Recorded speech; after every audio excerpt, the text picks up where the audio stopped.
G'day legends and welcome to another episode of Runners Only with Dom Harvey. This episode is brought to you by Triumph and Disaster, who I'm a big fan of and I've loved for years. If you don't have a skincare regime, I recommend you try Triumph and Disaster. And ladies, if you're looking for a gift for someone that's hard to buy for, your boyfriend, your brother, your dad, granddad, whoever, I recommend the Triumph and Disaster Travel Kit. It's got a little bit of everything in it, and it's so good. Once you try the stuff, there's no turning back, and I'm not just saying that because they sponsor the podcast. I truly mean it. Thank you very much for being here. Very exciting episode. We speak to the lovely and talented Brodie Kane. Maybe you follow Brodie on Instagram, where she's got a massive following. She loves to run. She's done a whole lot of TV stuff as well. If the name sounds familiar, but you can't quite picture it, she's been on Fair Go, Breakfast, 7 Sharp, done a bunch of TV stuff, and she's going to be in this season of Dancing with the Stars. It was just announced a couple of days ago. She's an absolute treasure, and it's an honour to have her on the podcast. Oh, Dom, look, it's a pleasure to be here. Look, if there's any advice I can give you, is do what you want when you want. You set the rules now, okay? Okay, I will. I love your podcast, Kiwi Yarns. Listen Thank to it every you. week. You don't have theme music. Why don't you have a theme song? Oh, there's just a little guitar bit at the start. Yeah, like an intro. Yeah, I'm sort of like more on the basic side of things, I think. Right. I'm like in, out. People they don't come to me for the music, they come to me for my witty, chat. highly researched interviews, you know? Oh, that makes me feel bad now. Mine is epic. I've heard it. Okay, have you got a couple of minutes to sit here? It's quite long. Yes. That's what a lot of people have been saying. They're like, it's very, very long. Okay, here we go. Cue the intro. Hey, runners only, yeah, let's get it started. Hey, this is runners only with Dom Harvey. Fast paced, slow and steady, anywhere you coming. Just wanna connect for everyone who loves running. And again. Runners only, yeah, let's get it started. Hey, this is runners only with Dom Harvey. Fast paced, slow and steady, anywhere you coming. Just wanna connect for everyone who loves running. Hey, runners only with Dom Harvey. Oh, I've got goosebumps. I get goosebumps every time I hear that. Who is that? Is that Dane Rumble? No, it's some dude off Fiverr. You know the app Fiverr? Yeah. Yeah. Some American guy paid him like $80, $90. Oh, okay. That's interesting. Yeah. Okay. You need a theme song. Well, mine just goes Kiwi Yarns with Brodie Kane and a bit of guitar that my mate Braden played for me, actually. So That sounds really good. How are you? I'm actually fantastic. You I was going to say you won't believe this, but you probably will. I put a thing on my Instagram last week saying any suggestions for people you'd like to hear as a guest on Runners Only. Your name came up more than anyone else. Ooh. Your name came up so often. Yeah, you've just got this I don't know, this fan base or this community that you've connected with, and I was thinking about on the drive in because you've been around for ages. Like you're on Radio Live, you've been on Q&A, Fair Go, you're on Breakfast for a while, then on radio. But I feel like your fan base and these people that connect with you, this is something that you've built up on your own independently. Is that fair? Actually, I agree with you with that in terms of particularly around the running and stuff like that.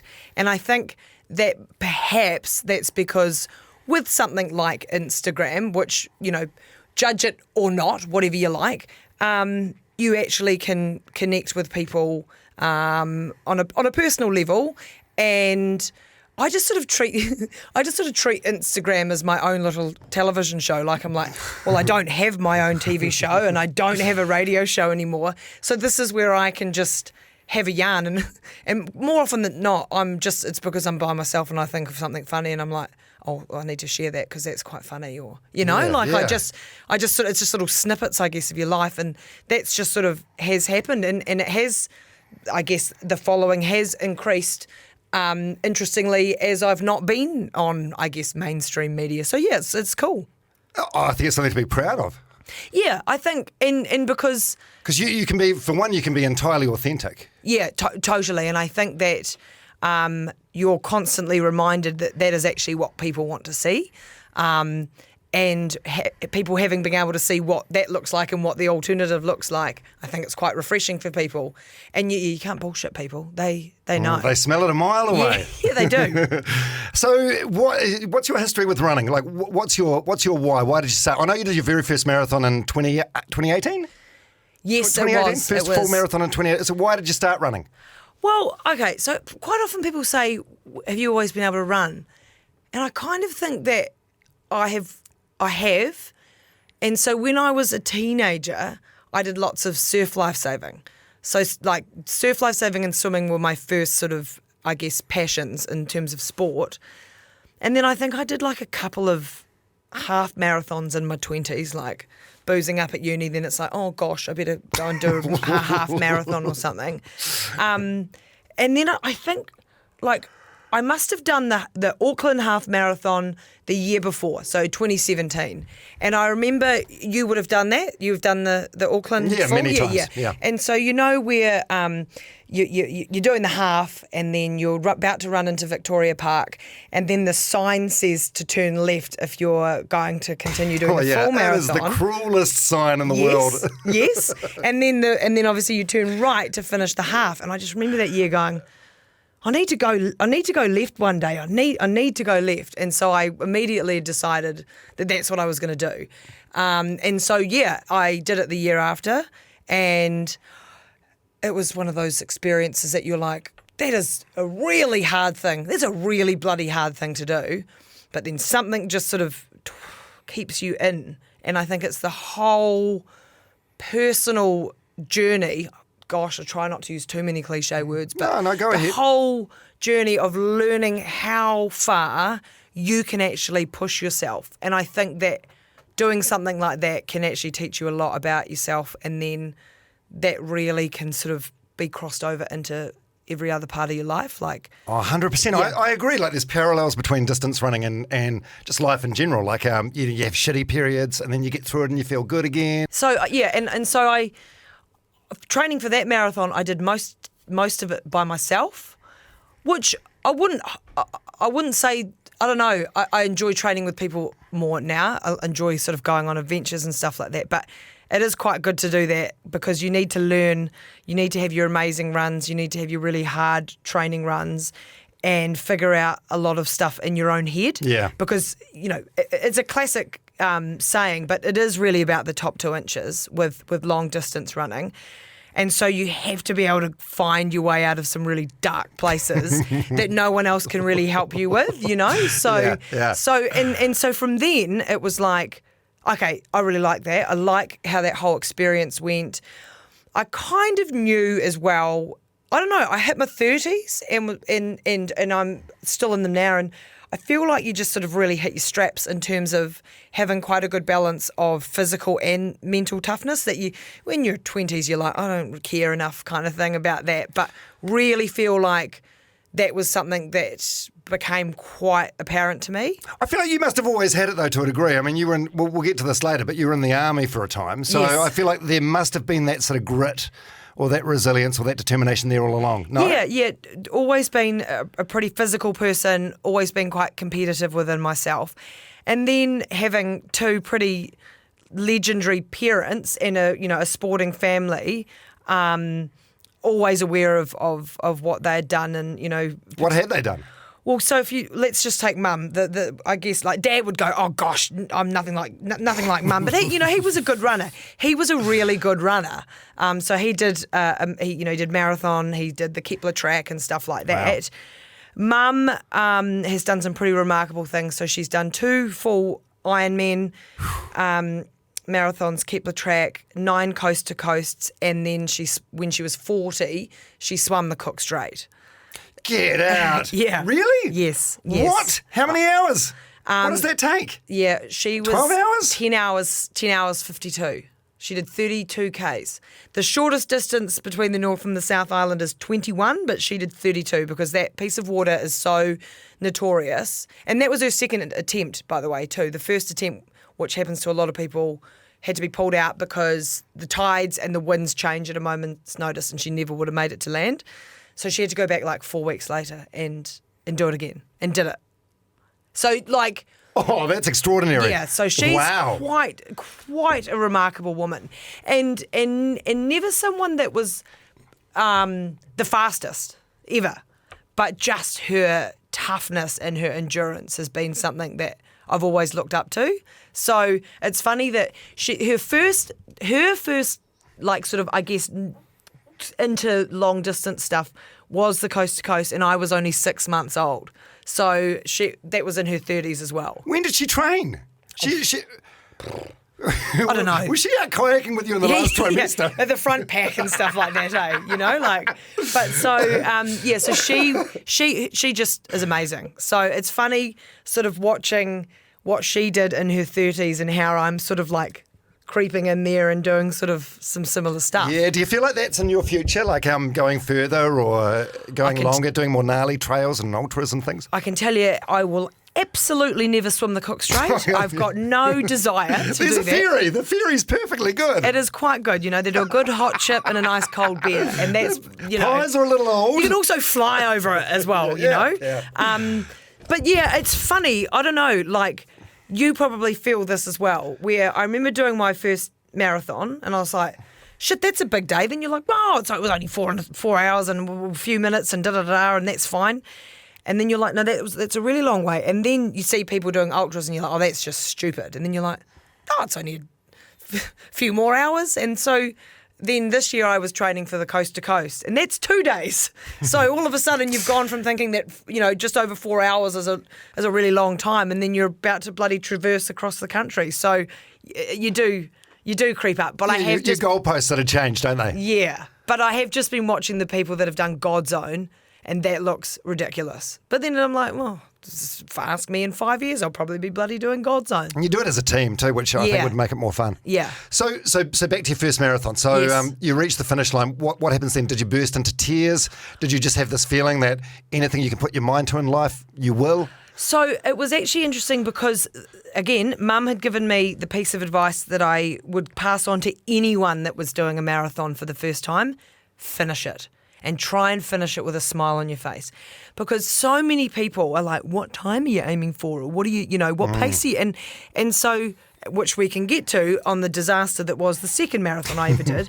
But so I just constantly said to myself, this is an experience and just try and enjoy it. And so for most of it, I mean, it's a weird enjoyment, isn't it? Because it's not like, oh, this is fun. Like, whoa, you're like, my legs are fucked, it's hot, but here I am kind of thing. I think the fun comes afterwards, right? That minute you cross the finish that feeling line. of self-satisfaction, and you've done something pretty special. Yeah, so I thought that I would burst into tears.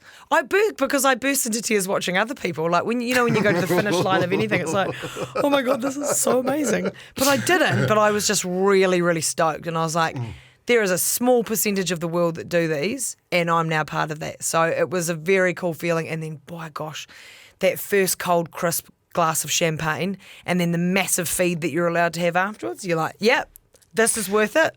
Yeah, it's weird because the Auckland Marathon always starts really early. So when you finish, it's like 9 a.m, 10 a.m.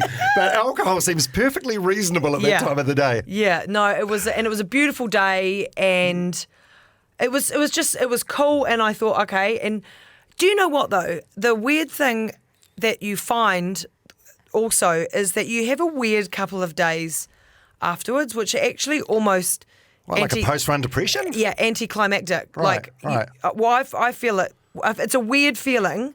I think you can get better and get used to it and sort of like channel it out as you go on. But I just remember the couple of days afterwards being like, oh, what do I do now? And then you can also go through a mindset, which again, I think you can manage over time, of being like, oh my God, you have a couple of days off and then you're like, oh gosh, I need to go running because I'll lose all my fitness. Which breaking news, you don't. But, it takes your body a long time to recover from something like that. But then I was like, okay, that was fun. Let's think about what might be next. So, yeah. So it was as a first marathon experience, it was pretty good. Second one.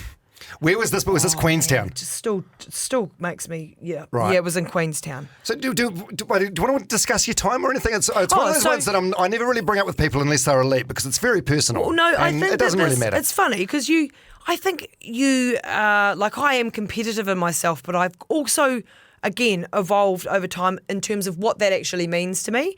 So when I did Auckland, I came across 4 hours 15. Right, that's a good time. Yeah, I was like, oh, that's great. The funny thing was I was running with a girlfriend of mine. We'd sort of kept our she lived in Auckland, I was living at Christchurch at the time. At about 26 or 27, we'd promised each other. I said, if you feel better than I do, you need to go, and vice versa, because this is our own runs. And so at about 26 or 27 Ks, she was like, I think I'm going to go. And I was like, mate, go. Like, absolutely go. And so I said, but warning, like, the race starts at 30. Don't forget that. I was going to say, 26 is still very early in the race. I was a bit nervous for her, but away she went, and she finished at like 4, because a lot of people would love the idea of running under 4 hours, yes. right? Yeah. It's a time goal. And so she came in at 4:01, and I said, do you know why? I said, it's because we took that selfie on the bridge. And it was like, she was like, oh no. But it was fine. She laughed about it and it was cool. But I did a 4 hours 15. And That's then. Cool. By the way, magic numbers are funny things, aren't they? Because they're meaningless. Like mine was breaking 3 hours and I did it once and then. Did you enjoy it though? Well, I enjoyed like working toward the stress building up to that goal was awful, and I had so much self-doubt. When I did it, I felt amazing, and I feel like I could even maybe do a faster one than 2 hours 57. But I don't know if the enjoyment or satisfaction I'd get out of going faster would be worth the pain I'd put myself through. And that's what Mum said when she. So she did did do a sub 4. And she said it was back in the day when you didn't have a bloody Garmin on. She literally had written down on her on her hand with a pen and was like, oh yeah. And so she said, that was one that I'll never actually remember that for anything good. Do you know what I mean? Like she was like, I've got so many other amazing memories of runs. But yeah, so I finished Auckland in 4:15 and I was like, right, well, bloody hell, under 4, let's go, kind of thing. And look, I didn't have enough. No one briefed me enough about how bloody hilly Queenstown was.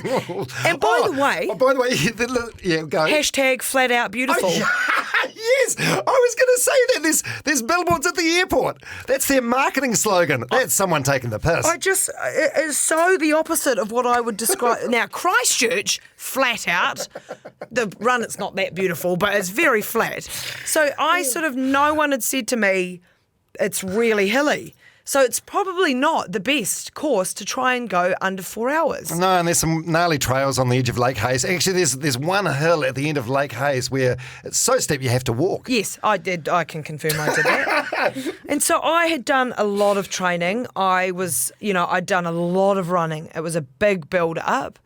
And there's hindsight's a beautiful thing. The week in the lead-up was too busy. I had too many commitments and stuff. And then I went into this run, and you have your idea of your times and stuff. And I hit the first 10Ks in 57 minutes, and you're like, wicked, yeah, good, on pace. And then literally shat the bed with about 16 Ks in around Lake Hayes. And I sort of was trying to, and my heart rate was just so high. It was quite hot. And at that point, though, you're like, oh, it's just a couple of hills. You'll get through this. You're fine. And then, you get down this hill and go back up to a drink station, which must be at about, 17 and a half Ks or something. I can picture the one you mean, yeah. And that's at the top of a hill. And I was like, I'm actually feeling really shit. And then you're like, but I shouldn't be because I'm not even halfway. My God. And I just had, from that moment, from about 17 Ks, when I actually owned up to the fact that I felt horrific and how am I going to get myself out of it, it took me to about 29 Ks. So I had 12 Ks of negative headspace. Of just being so beside myself. Yeah. And I remember running past Mum. Mum was at 22 Ks, and I had tears down my face, and she was just like, oh shit! Stay out of her way today. You're all right. You've got this, And so the what you go through in that, what I went through was anger, sadness, frustration, and you're really pissed off at yourself. And you to combine that with feeling like you're so physically exhausted. Why did you feel? Did you feel like you'd let yourself down? Why did you? I was like, oh my God, you've been training for months, and now you're not even halfway, and you've had a terrible time. You're having a terrible time, and this is all your fault. God, it's strange. I'm exactly the same. It makes zero sense. Like you could just pull out. You could DNF. Yeah. Whatever. No one's going to give a shit. Yeah, and so I feel like what was amazing though, and do you know what? I'm really glad it happened.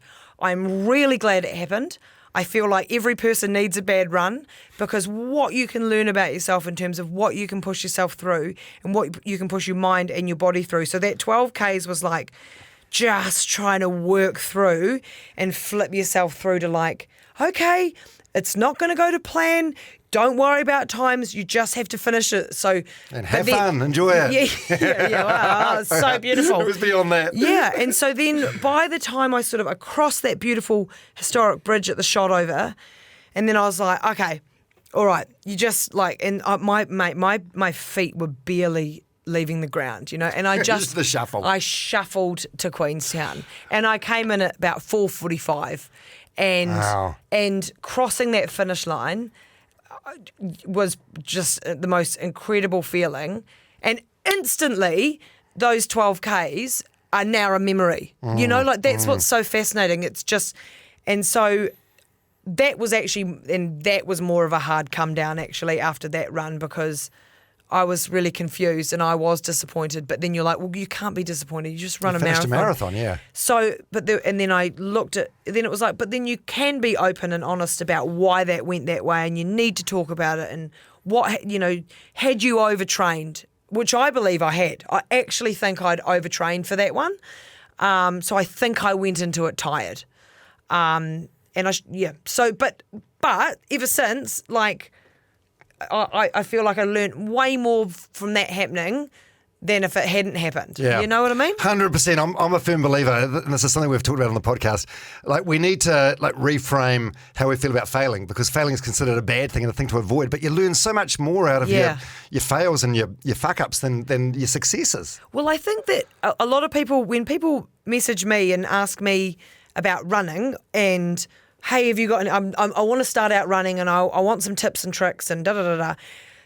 So first of all, I say to people, just so you know, I'm not a running coach, but I'll just give you some advice in terms of what people probably should know, and that is, don't just chuck your shoes on and think that you should go out and run 5Ks. Like, everyone's got this amazing benchmark that they think that they should go and do that, right? Yeah. And then so they go out, they have a terrible time because A, running is hard, B, 5Ks is a long way to run. So C, they're like, well, that was shit, I don't want to do that again.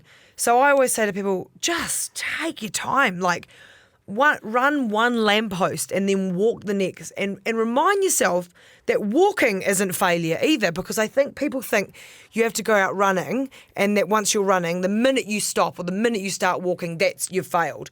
And so that's always my bit of advice for people, is just, you know, like, if you can run one lamppost and then walk, and then the next day's 2 and 2, and then the next day's 3 and 3, such a better way to do it than just having this weird expectation that everyone should be able, because if everyone's running is different. You go to a marathon, there's people, everyone's got different running techniques and styles, so not everyone's built the same. And so you don't have to, you know, it's a slow process to learn to love it. Yeah. How long did it take you to fall in love with it? Was it a while or? No, I think. Sounds like it was just always sort of simmering in the background of your life. It was. So I think, but I also think that I've got to a point where I'm not doing it probably as much as I was when I did 3 marathons in relatively, I guess, quick succession. Like, I did Auckland, then I did Queenstown, and then I did Hawke's Bay. So one a year. And then after I did Hawke's Bay, I was like, I don't think I need to do another one for a wee while. I think I'm good with the marathons for a minute. And then I started exploring a bit of off-road, bit of trail, and then obviously entering the coast to coast. So I think pulling back a little bit has kept my love for it, and you know, because the fire burning. Yeah, because it just, your legs are always sore too. Like, my knees crack, and it's like, okay, you need to, you know, like, you need to just pump the brakes a little bit on it. So I think, after Hawke's Bay, I was like, I don't want to train for another marathon. But then, doing it, and actually a lot of what I'm doing now is, I guess, a bit more trail, things with hills in them, which I'm like, I'm sweet to walk that. Not everyone needs to run up a hill, so you know. Absolutely. So are you just sort of more about enjoyment, the enjoyment factor? Yeah. Or is there still that sort of competitive streak? Oh, definitely a competitive streak in me. You know, I've spent the past, when did I start training for? I guess like July last year is probably when I started training. August started training for the coast to coast. And so that was that's running, biking and kayaking. But it was different because it was like coast to coast is an adventure race. So you were like packing up the car and taking the kayak and paddling down the gorge or running up hills. Oh, scrambling up rocks. That Goats Pass run is incredible, but I don't know if you can call it running for most. The last 10Ks over like big river boulders. Oh, it is an absolute monster, Goat Pass, and I've now done it. I think I may have done it 1, 2, 3, 4, 5 times. Wow. And it never. Do you know what? Like. Every time I've done that run, so for people that are not familiar, it's a 33k mountain run near Arthur's Pass. And you essentially do run up a river, alongside a river. There isn't really a track. There's sort of like maybe 10% is track. And it is a monster. Like, it's beautiful. But every time I do it, I'm like, why did you do that again? That was huge. Like, it's massive. It is massive. Yeah, and it's just really, really hard. And every time you do it, you forget about a section. Like, you're like, I forgot about that. This bit wasn't here last time. Like, or like there's this classic bit before you get to Goat Pass and you forget how long it is and you're like, where is this stupid hut? And then all of a sudden it appears and you're like, oh, thank God for that. Yeah, and then the river stones at the end, they seem to go on for days. Well, by then, your legs are just so sore. Yeah. And so you're running along the riverbed and you're just like, the amount of times that I get the drunk legs and you just fall over. You're like, whoops, But it is a beautiful experience. So, yeah, and then funnily enough, I was supposed to be doing the Queenstown Marathon, which was, at the time of us recording this, was going to be this weekend because I was doing it to raise money for the Catwalk Spinal Trust. Cool. But that's again been pushed out to November. Yeah. So. Because you did it at the time of recording this. You just like farted out a half marathon yesterday. Is that just because you didn't want the training to go to waste for Queenstown? Or are you just always half marathon fit? I think that's where I'd like to sit. Actually, yeah, half marathon fit. I think is a good place to be. So a nice couple of hours out on the weekend I reckon is an ideal. It's a fun distance. Yeah, it's a challenge, like 2 hours. I like a good 2 hour run. So I saw that it was on, and I'd never actually been out to Maraetai, and it was absolutely beautiful. So it was like, yeah, let's just do that. So I want to keep coast to coast fitness is a whole nother sort of level, but I kind of want to keep. You can't. I don't need to keep that for months. You shouldn't as someone that does it as a bit of a weekend warrior. Yeah. But definitely loving being really fit. Love it, That's great. Oh, that feeling of having like a long run, like a 2 hour run, and that soreness you get afterwards, it's the most incredible feeling, eh? Yeah. So much self-satisfaction. Mind you, I must say, the old legs yesterday, because it was, I've been doing a lot on the road, and a lot of it was on the road. It was like, oh shit, what's happening to my, whatever the things in my side are, hip flexors or whatever. It was like, oh, but it was good, and I'll just sort of keep the legs moving, eh? Yeah. Oh, good for you. Can we go right back? We'll go right back to, so you leave school, you go to journalism. Why did you want to be a journalist? What was your idea? Like, how did you see like your 20s or your 30s playing out back then? So sort of in the last couple of years of high school, I decided that I wanted to be like a war correspondent. I wouldn't want to go and do that now, but I would. Well, maybe. Be careful what you wish for. Yeah. Ukraine, but I just no thanks. I was like, I would like to travel the world. I pretty much was like that. I'd like to go and report on war, but I'd also like to, like Mike McRoberts used to do with the bulletproof vest on, even though he was in front of the hotel. Yeah, very much like Mike. And I thought I'd love to travel the world and be a journalist. And so that was obviously like radio. And then we actually had a really good careers advisor at high school, and she sort of said, oh, look, there's a few little options here. And she was like, I think you should go to university, though. And she was great advice. She was like, I think you should go to university. You strike me as the type of person that would really enjoy something like that, get a bit worldly wise, and then sort of see if that's still what you wanted to do. And that is what I did. I went to Canterbury. I did a political science and communications degree. Wow. And then my fourth year was a postgraduate diploma in journalism with Jim Tully. So 4 years at Canterbury, great. And then went into journalism. Right, and while you're doing this, you're in the army as well, in the territorials. So did you want to go to war to fight or to report? I'm confused. I could have done the same thing. I've been multitasking. Right, here we go. crossing live. Microphone in one hand. Don't rifle worry, in the other. I've got this, you know. Well, the army story is actually quite funny because when I was in 7th form, the army recruiters came to school and they were like, we're having a week out at Burnham Military Camp and it's really fun and, you know, we'd like people to come. And I was like, that's like a fun thing to do. So it was like in the July school holidays. And I remember it, and it was like there were so many elements to it that were everything you can imagine in the movies, like getting yelled at, crawling through mud. I was like, this is awesome, like this is great, like, you know. And so then at the end of that, they were like, we think you would make a great officer, and I was like, oh, really? And so then they gave me all this information, and then I was like, I'd never thought of that. And then of course they had different scholarships that you could do with university, and I was like, they could pay for your university. And it was like, oh gosh. So I get in the car, Mum and Dad pick me up and I'm like, Mum, I'm thinking of joining the army. And they were like, oh, what? This was not supposed to happen. But I did, and I went along a few months later and I did what's called an officer selection board.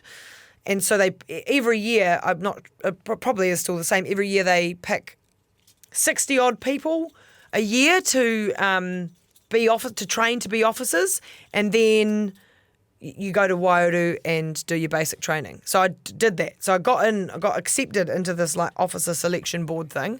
And then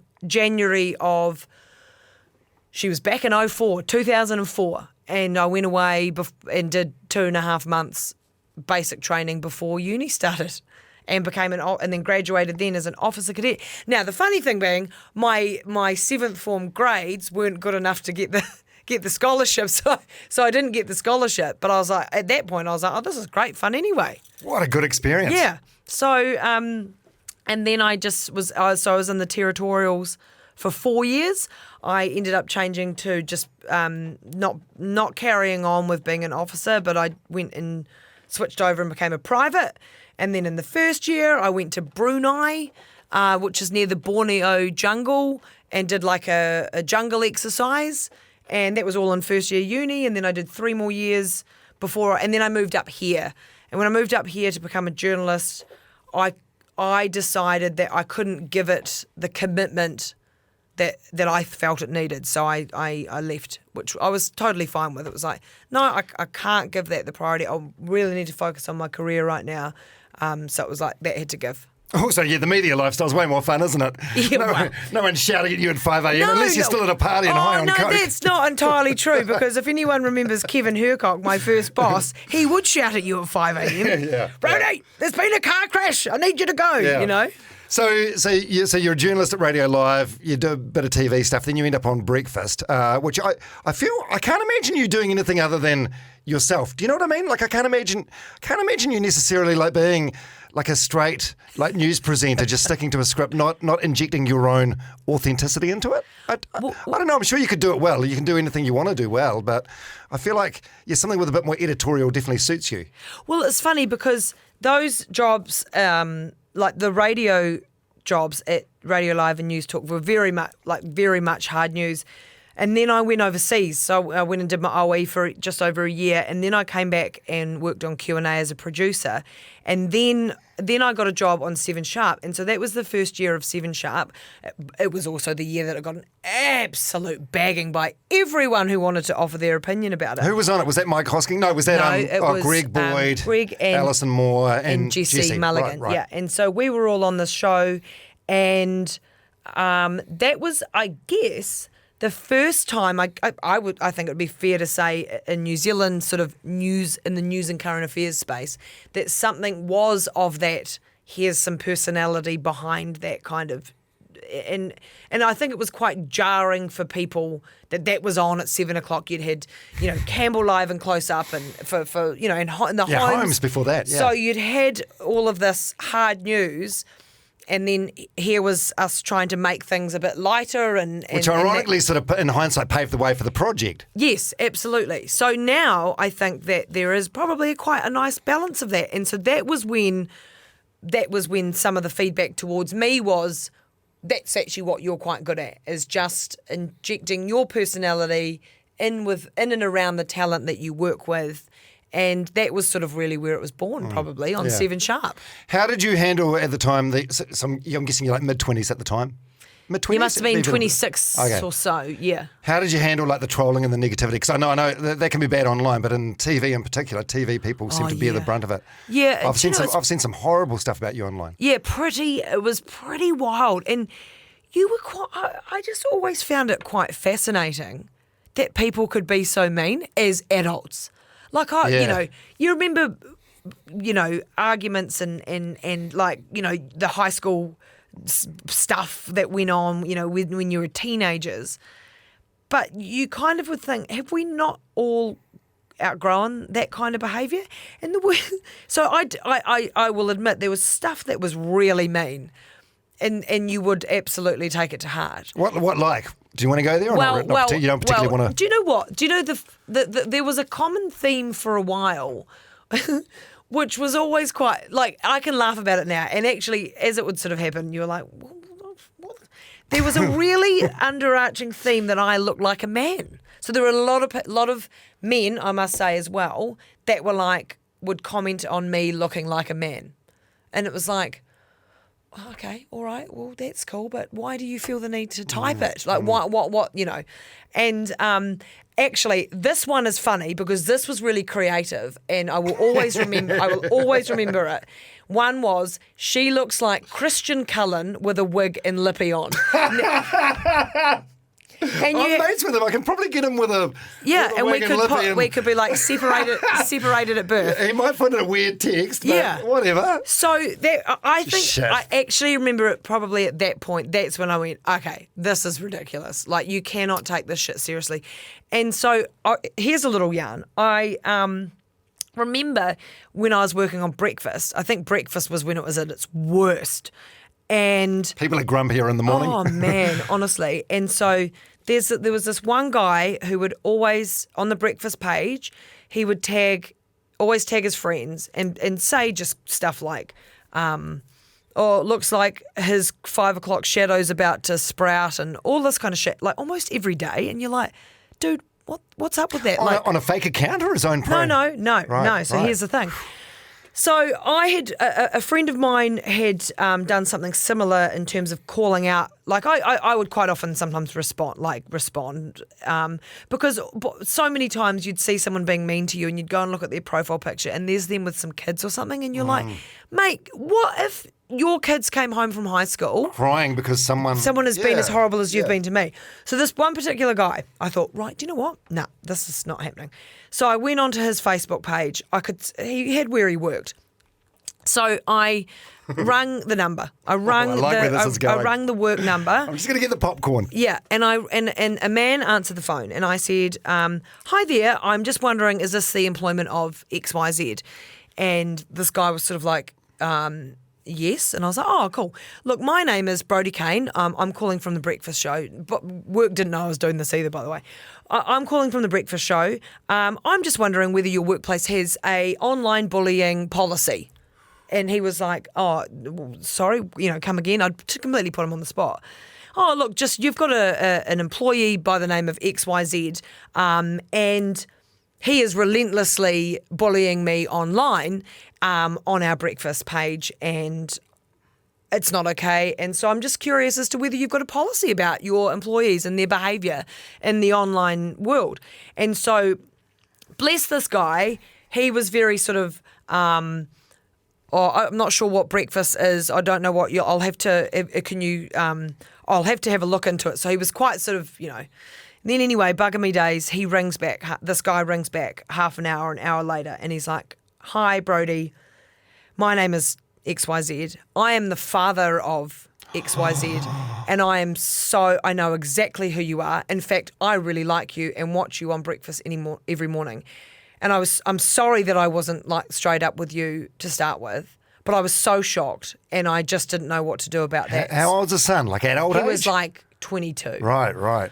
And he was like, I'm so sorry. I'm so disappointed. My son works for me part-time. He's studying to be an engineer at university, and I just had never known this side to him. And so that was, I went, well, yeah. I said, well, that's interesting. So then we had a great chat, and he was like, he's in a lot of trouble, and I hope you don't mind, but I'm going to get him to ring you and apologise. And I was like, bring it on.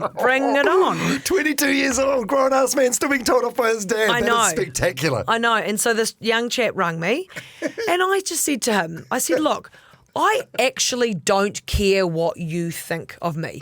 You can think I'm ugly. You can think I look like I'm getting 5 o'clock shadow. I don't actually give a shit. But what makes it okay for you to go onto my work page and put that up there? Like, why is that okay?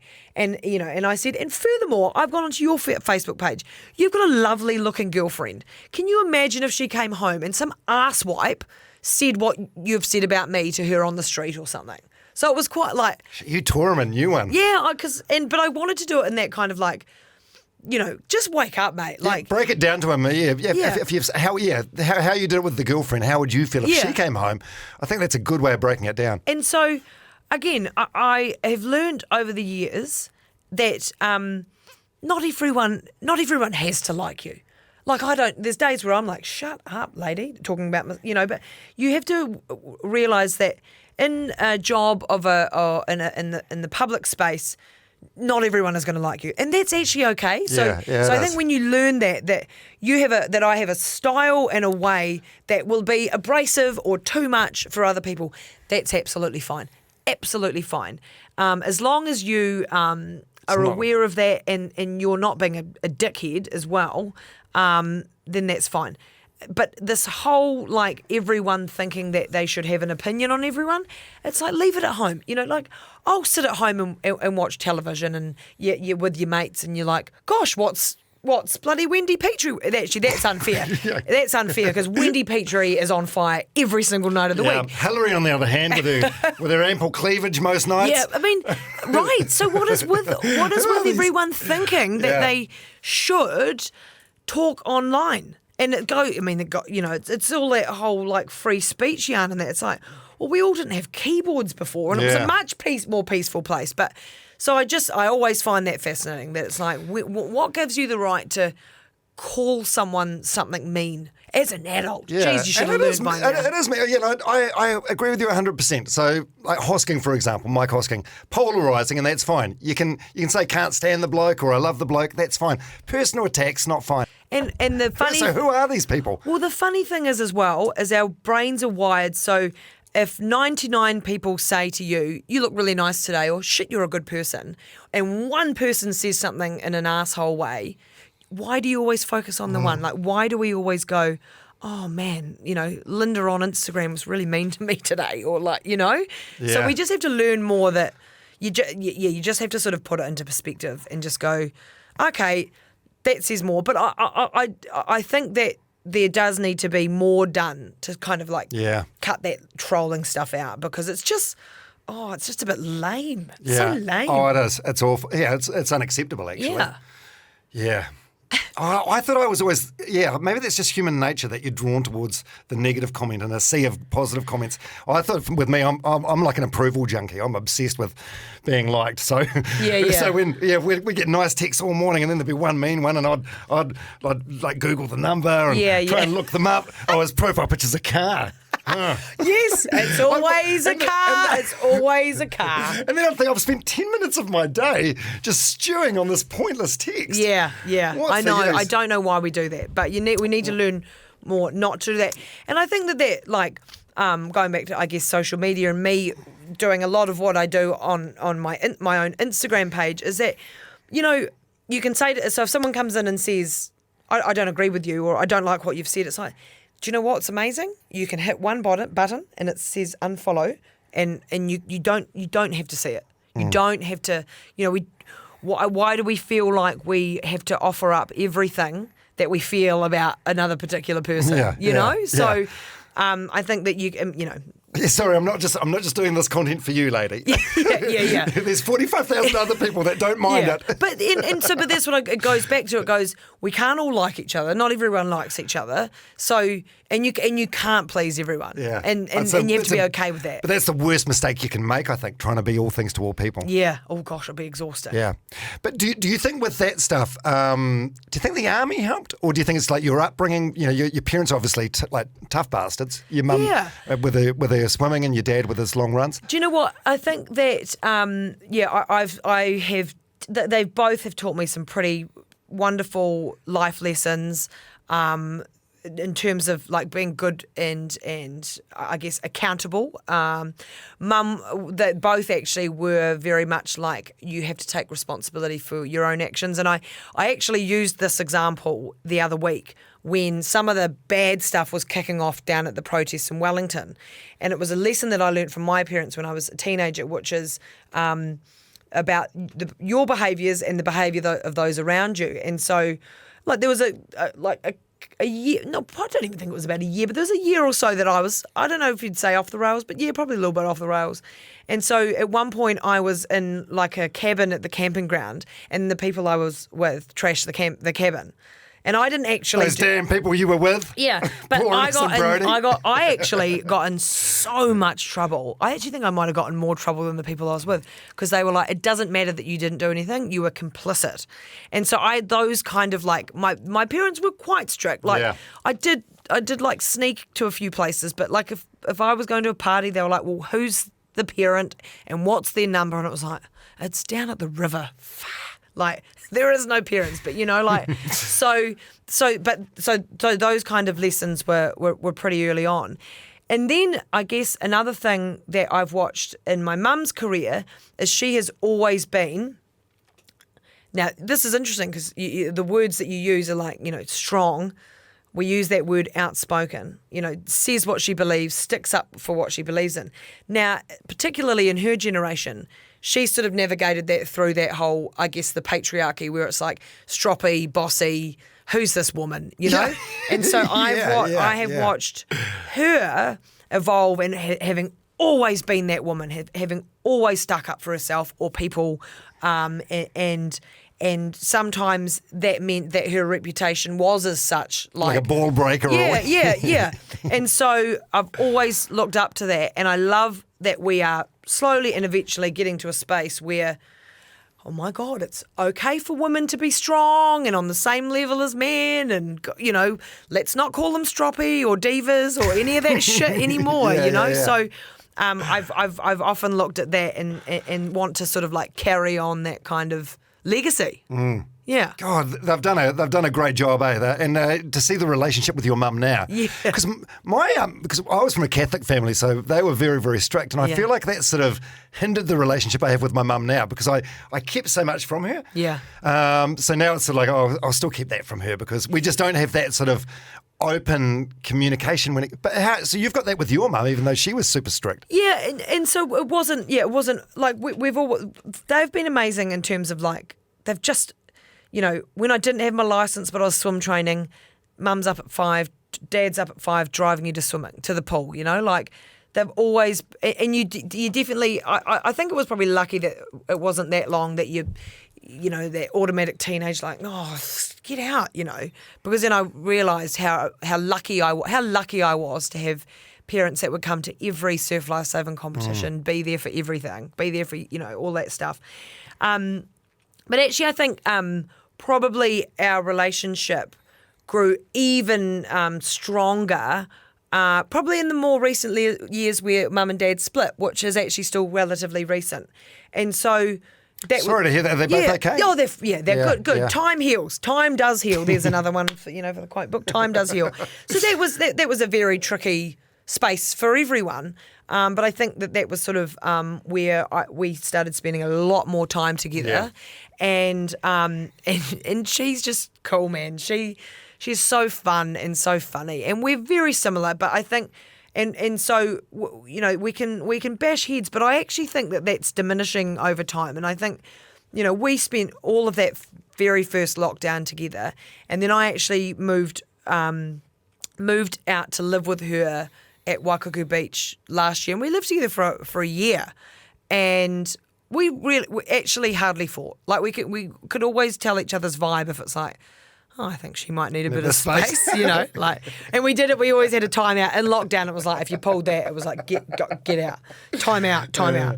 But I think that we have got to a place where we know when, like it's funny because you always think about your parents and you think like, your parents might tell you something. Like, Mum would always laugh back in the teenage years where she would give me surf life-saving advice. The last people you wanted advice from was your parents. So she could say, hey, the drift is going that way. You need to run 100 metres up the beach. And I'd be like, Whatever, Mum. And then some, like, coach would be like, right, guys. And you're like, right, I better do that, But now I feel like I listen to her more. And sometimes, like, I feel Is that like... just a respect that comes with age? And that they actually quite do know what they're talking Yeah, about. yeah. You're like, they actually got. She's quite smart. And sometimes I'll say to her, look, I'm not looking for criticism today. Because, particularly in the last couple of years, working for myself and finding my feet and figuring it out. Sometimes you need advice, and then some days you actually just need people to listen. And so sometimes I'll go, look, I don't care if I'm actually right or wrong today.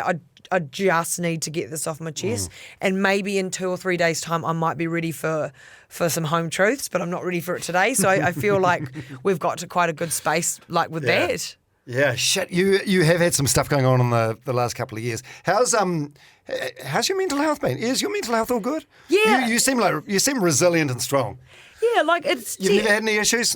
Like No. if it was ever going to flare up, like the redundancy thing at the beginning of lockdown, that would flare up a mental health thing. I think that around that, because that happened, the redundancy from the hits in Christchurch was like quite out of the blue. Like it was like, okay, all right, okay. Yeah, so you're doing the breakfast radio show on the hits in Christchurch. Yeah. And then they made a whole lot of shows outside of Auckland redundant to pipe in John on Ben. Yeah. So you hate John on Ben now. Oh, they're such... No, I can't hate them because they're like... Not there. Yeah, No. and that's what you understand really, really quickly. And, Yeah. and actually, the best advice I got was really immediately after the redundancy, which was don't take it personally. You cannot take redundancy personally. And I think I was really relieved to get that information. Well, I also feel like it's easier to take it this way, that they're cost cutting by getting rid of local shows, which is a bad thing for the future of the industry because it means there's a whole lot less shows around. But anyway, that's a sidebar. But I feel like it's probably easier to take being made redundant because they're saving money rather than getting to an end of a bad survey period and them like, sorry, nobody likes you. Yeah. Well, for the record, we were growing, but anyway, that's it doesn't matter because you are a cog in a wheel and you're part of a plan, and then all of a sudden, if that plan changes, you might be collateral. And it's a ruthless industry. It is a ruthless industry. Oh, it's not for the faint, is it? No, and one day you're in, the next day you're out. But I think that so in the immediate aftermath of that, then we were COVID hit really quickly, and then we were in lockdown, and then you were watching all these other media organisations, magazines, making Bauer shutting down, Radio and Sport, all of that stuff, and I was just like, holy shit, man! Like, what am I going to do? Like, no one's going to give up their job anywhere. So I must say that was probably. I don't like to throw around the terms, but I definitely think that there was a level of anxiety that I had never felt ever. You never. Well, that's understandable. Also, I suppose part of you, I don't know, I'm putting your words in your mouth here, but part of you is probably like, well, I'll do some public speaking. Yeah, but then no one's allowed to leave the fucking house. Yeah. Well, and you're stuck, and you are stuck at home. So the first couple of weeks of lockdown, I was all over the place. I was like, oh, gosh.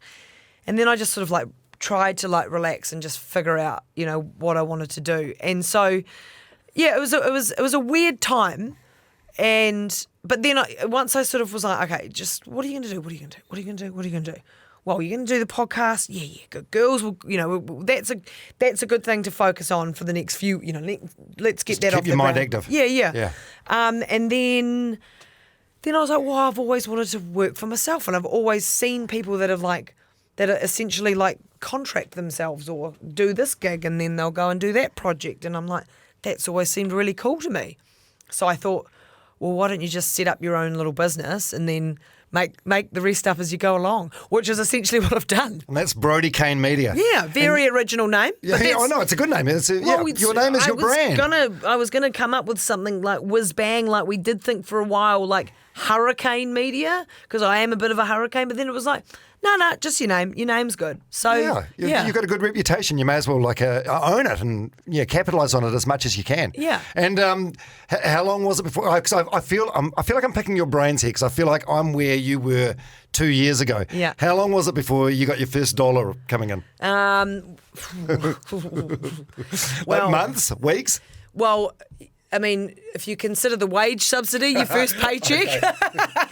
No, your first proper like payment, because that must have been incredibly satisfying. Well, luckily enough, I was already doing. I already had a few good relationships within social media activities. Yeah. So there were a couple Some brands that were prepared to support you. So there were a couple of things that businesses were doing during lockdown and stuff. Like that was what I did. I did a gig with New World where I made my homemade. They're so good. My homemade lockdown beans, like homemade beans that you have with brunch, delicious. So You're still under contract. no, I'm not actually. No, I'm not. But I remember making those beans for New World. That was what I did. That was a paycheck that I got in lockdown. Okay. So, but yeah, and so you will learn very quickly that you might have a really stonking month and you're like, whoa, make it rain. And then you won't get paid for 3 months. And you're like, whoa, like especially over Christmas, New Year's, and especially again with the red light setting and all the events and that stopping again. So it is tough, but oh my God, setting your own hours, marching to the beat of your own drum is the most amazing experience ever. Like, it's so awesome. And then you can choose who you want to work with, and you have a lot of creative freedom, and so it becomes even more passionate. But what I would say is have a really good brains trust around you, and whether it's like a best mate and a mentor and someone else that you can meet with that will have the hard conversations with you, because you can go, I really like the idea of this podcast, and you can enjoy doing it, and you go, I'm really proud of this. But you also need people to be like, hey, have you thought about this? Or and that you feel comfortable having, that those people can do Tough that. conversations. Yeah. Who have you got in yours? So I've got my wonderful friend Braden, and he actually works in radio, and he's amazing. He's a smart dude. Yeah, very smart dude. Wonderful friend of mine, Laura Hayden, who sort of comes through on the sort of like marketing side of things. Oh, she's a great human as well. Yeah, the daughter of the late All Black Andy Hayden. Yeah, she's just an epic human and real smart as well. She's Love part her. of the Brains Trust. Another Oh yeah, friend she of, won't bullshit, yeah. No bullshit. And then a very creative friend, a very creative good friend of mine, Monique. My mum is, and like quite often we'll chat to Ali Moore, and just so that you're sort of hearing from people, talking to people about the things that you're doing. Yeah. Oh, but like I will also now, if there's anyone, we are very proud, New Zealanders. We don't like to ask for help, but advice that I got early on in the piece of going out on your own is to actually ask people for help. Ask people like for advice. Don't be afraid to do it. So I have learned that is a good thing to do, is to tap into people that you know that might be more skilled at that and be like, hey, can I just pick your brain?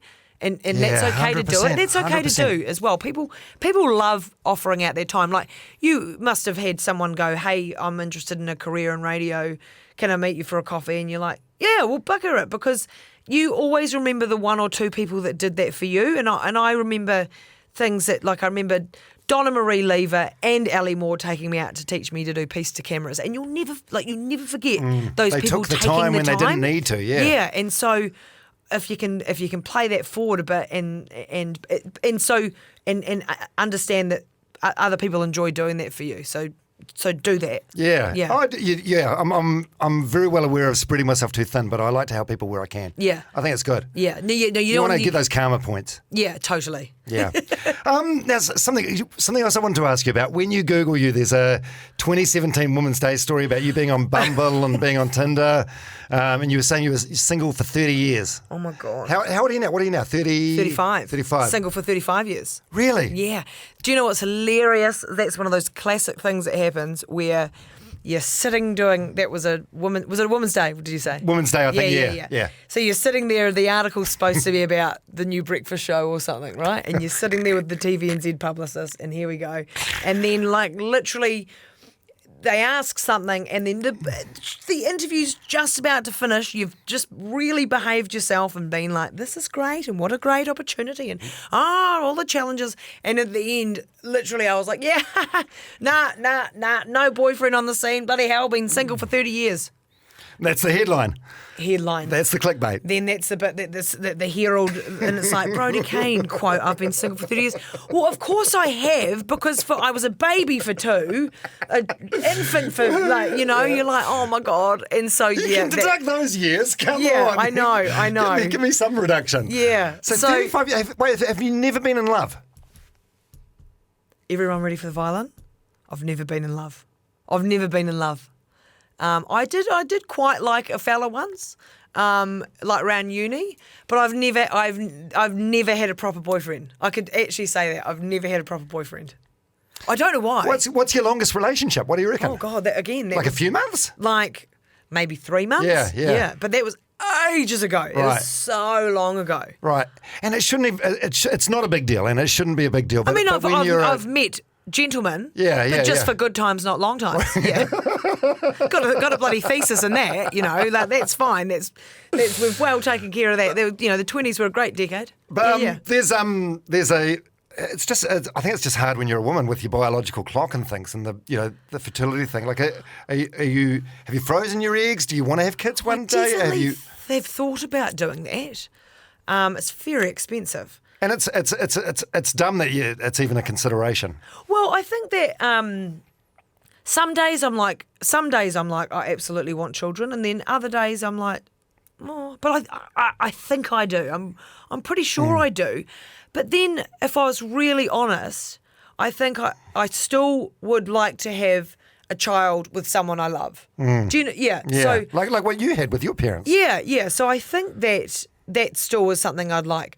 Now, if there's a point further down the track that I go, oh, well, I would like to have a child now, I definitely think I would do that, as irrespective of whether there was a man on the scene.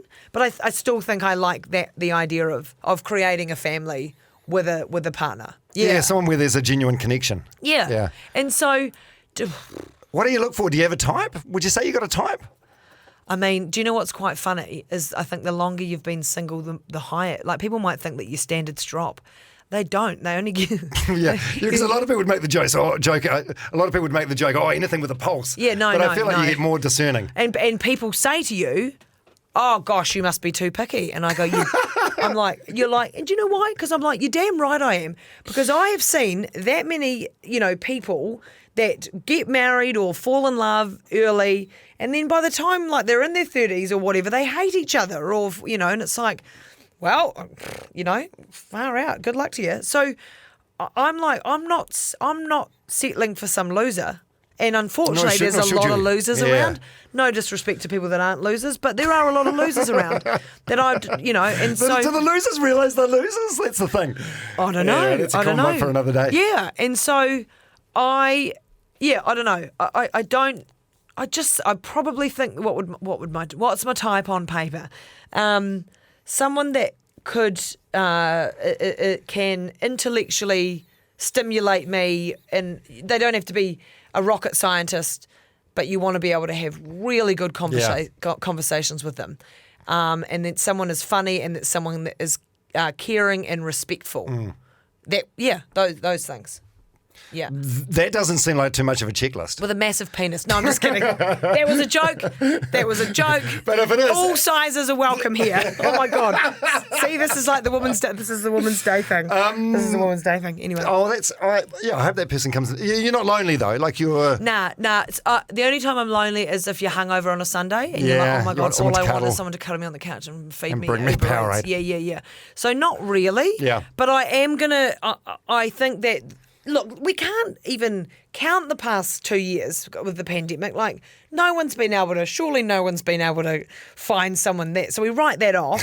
But so we're up in Auckland. So it's the first 5 years. We're taking them off the last 2. We're wiping those. We're wiping those. Come on. So, but and so I've recently moved back up here, and I'm getting back into the dating scene. I'm into it. I'm back on the things. And I'm just going to go at my own pace and see how we go. Well, you're a great catch. However, if you end up with someone, they're very lucky. They will be. I know. They're very lucky. When you Google you, one of the top Google searches is you and Ryan Bridge from the AM show. What's going on there?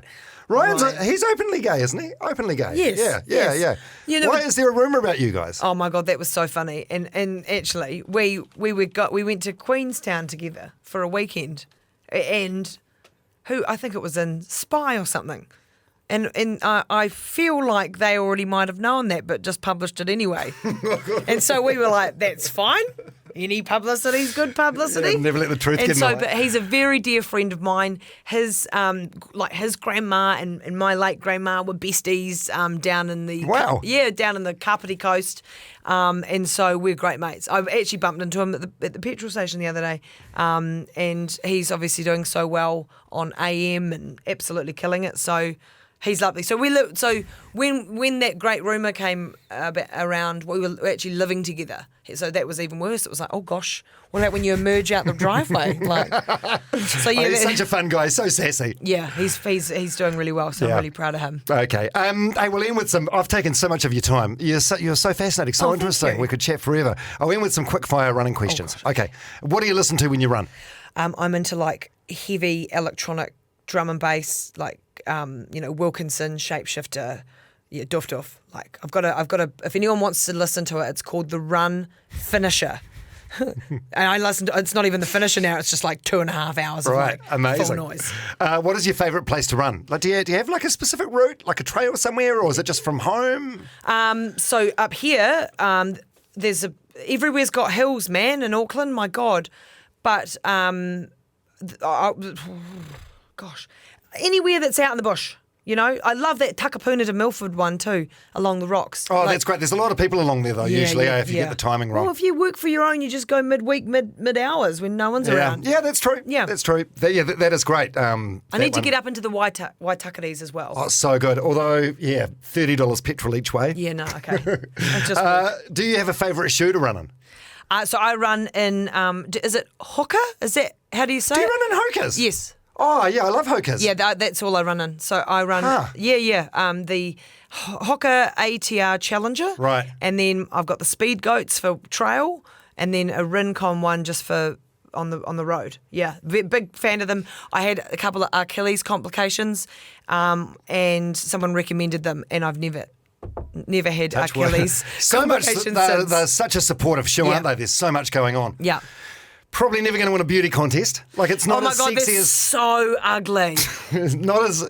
Shout out to Hokas. I love you. Please, but Brodie said that, not me, but send me another pair. They're so beautiful. Send me some too. No, but they're... you get some sexy looking Nikes and some New Balance ones, but they do the job better than any other shoe. I love them. They have got... So I love them. They are... And it's not about looks. And no one looks good at the end of a run. Everyone's red in the face, so it's something to take away the attention of your face. Exactly. Don't look at the face, look at the ugly shoes. Yeah, check out the bottom on these, man. They look like rest home shoes, Do you prefer to run alone or with a crew? I very much love running with a crew now. Yeah, I love it. But I also, I equally can put the headphones on and smash Solitude, out. Yeah. Are you a summer runner or a winter runner? What's your favourite season? Well, I have a running joke about summer, and when you run in summer and you often find yourself deep in the bowels of bloody Satan's asshole, which is a place that I don't recommend. So winter, but I've really pushed myself to be out there a bit more in the heat, learning to get tougher, because sometimes I'm like, it's too hot, I'm not going to run. But now I'm like, you can't pick the weather. So I'm like, if you have to run in the heat, you have to run in the heat. That's a good attitude, because if you're doing an event, if you wake up in the morning and it's too hot, what are you going to do? Just stay in bed? And so many of the things now are quite apart from like Auckland and that, they are quite later in the day. Like some start at 8, so you know that you're going to start running in the heat of the day. So I try and punish myself a bit. But if I could choose a nice cool day over Satan's arsehole, the cool day any day. Yeah. And runner's high, is it real or a myth? It's definitely real. Yeah. Oh, yeah. Like during or after, or just wherever? Sometimes both. I feel like no run that you ever do is the same as another one, and I think that's why you love it so much. So you can go out and feel really flat and you run and really heavy and you get home, still feel good. You can go out and be like, I am fucking killing it today. Get out, still feel good. You always feel good when you go out. So it is definitely a thing. Yeah, you never regret doing it, do you? Never. Never, ever. And last one, what's your why? Do you have a why? So my why goes back to that awful day at Queenstown and how horrible I felt for probably 2.5 to 3 hours of it. But my why was, how amazing is it what you can do to discover how far you can push yourself? So my fascination with challenging yourself is my why. And, you know, whether it's running or now kayaking or biking, you can pull back from doing things because you're a bit intimidated or scared or whatever, or I don't know those people. You just have to keep reminding yourself, what's the worst thing that can happen? Go and give it a crack. So that's sort of like pushing yourself, just constantly just teetering out of that comfort zone is a really amazing thing to have in your life. Like, and not everyone has to run a marathon, but if you can find your reason to just constantly push yourself out of your comfort zone, I feel like your clarity, your mental health and all that is so much better for it. And that day in Queenstown, you could have pulled out and you didn't. Yeah. And your mum must have been so proud. You must have been so proud. You're literally running every step thinking, excuse the French, which I have used a bit, fuck this, fuck this, fuck this, fuck this, fuck you're stupid, this sucks, this is shit. There's 3 hours of that. And somehow at the end you're like, oh my God, yeah, girl, you did it. Like, you know, and so you'll never ever forget that. And then next time something else different will happen and it's an evolving experience of pushing the boundaries, and I absolutely love that, and I can't recommend just going out and finding something, whatever it is, and just giving it a crack. Yeah. It's like there's a saying I like, it's just like put one foot in front of the other, and it's the same as with life as well. Like you go through these shitty periods, but you'll get through them. Yeah. Brodie Kane, thank you so much for your time. You're welcome. What a great chat. Oh, well, hey, I've been happy to be here. We might have to circle back and you'll come on Kiwi Yarns. Oh, I'm very busy, I'm sorry. Oh, there he goes. Now that he's done, it's like, you're done. Thank you. Get out. Yeah. Send me your analytics. And I would love to be an honour. Amazing. You've had Lisa Carrington on Kiwi. She was the first one. It's your first cab off the rank. It's been downhill since then. Yeah. Started way too high. No, it's a fantastic podcast. And I'd urge anyone that doesn't follow Kiwi Yarns, give it a follow. And what are your other podcasts? The Girls Uninterrupted. Which has been going for years, by the way. Yeah, that's the gals. And then a very light but interesting end of the week summary of politics with 3 gals, 1 beehive. And then every Wednesday, 3 fabulously awesome, smart, intelligent gay men do Out the Gate. So they're all available on Apple and iTunes. So that's Maddie McLean, Chris Henry. And Brad Christensen. Right. Yeah. Might edit that bit out because it's beating me on the charts at the moment. Brodie Kane, thanks so much. Love you. Thank you for having me. There you go, Brodie Kane. Absolutely love her. Real treasure. And you can check out her podcast, Kiwi Yarns, wherever you get your podcasts from. Thanks again to Triumph and Disaster for sponsoring the show. I really appreciate having you guys on board. And with the sponsorship, hopefully we can get this thing bigger and better. By the way, if you're a business and you want to jump on board when the deal with Triumph and Disaster finishes up, send me an email, domharveynz@gmail.com. And hopefully we can make some magic together. All right. Thanks, guys. See you soon.